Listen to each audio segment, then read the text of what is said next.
When I was a toddler, going through the usual bouts of picky eating and shifting hunger cycles of that phase of life, I would often find myself skirmishing with my parents over my empty plate of food. Now, I'm sure the majority of people have had their own way of dealing with this. Maybe saying things like, if you don't finish your food, there will be no TV for you. Or, if you don't finish your food, grandma won't be happy.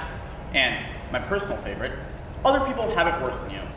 There are people in this world who can't even eat at all. So finish your food and consider yourself lucky.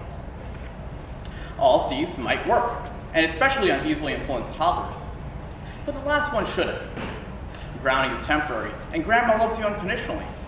But when you tell your kids that other people have it worse, sure, you're teaching them a lesson in humility. But may I ask, at what cost?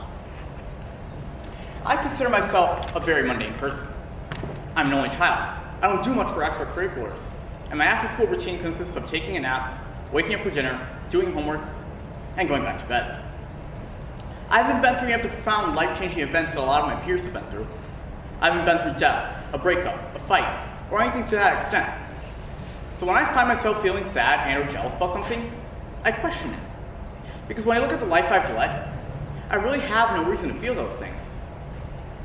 The greatest example of this came when my best friend started spending more time with her new boyfriend rather than with me. At the time, I tried to accept the growing distance between me and her, but I quickly came to realize how reliant I was on her for my emotional health. Additionally, as her best friend, I should have been happy for her finding someone who, at the time, liked her. To cope with this, I would tell myself, other people have it worse. There are people in this world who are so busy with their lives that they can't even see their friends. There are people who can't even see the ones they love every day. Rather than taking away my anxieties, the things I told myself made me feel worse. I felt selfish, that I had no right to feel the way I did because other people could have it worse.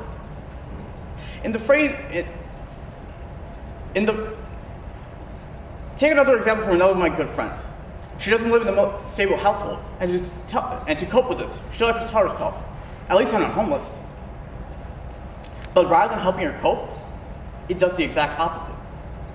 It makes her feel greedy, that she has no right to feel the way she does, because some other people might not even have homes. When she feels worse, she tries to cope more, and the cycle repeats. A perpetual cycle of rationalizing, setting yourself back, and trying to further rationalize something that's already rational. We as Chicago suburbanites are privileged. We have an abundance of food, water, shelter, good people, almost everything that allows the human species to survive. I say almost, because we often lose sight of one last thing, selfishness. We've labeled selfishness as this big bad monster which does no good. We teach this to our kids from when they're toddlers at the dinner table to when they're adults leaving the house at 18. Because of this, when I find myself feeling sad and or jealous, I feel like I'm being looked down upon for it. Now, may I ask, why do we only think about those quote-unquote other people only when we're in bad situations? Why don't we think of them at any other point in time? My point in all of this is that feeling negative about something should be okay, and we need to teach our kids this. I'm not saying that kids should be allowed to do whatever they want just because they feel like it.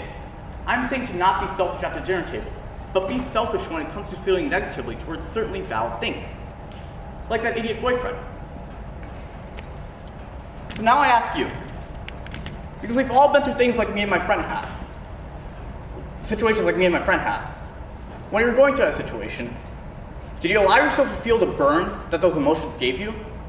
Or did you just try to brush it off? Did you really feel better when you thought about those quote-unquote other people? Maybe you'll realize, like I did, that to live, you need to let yourself breathe your own air.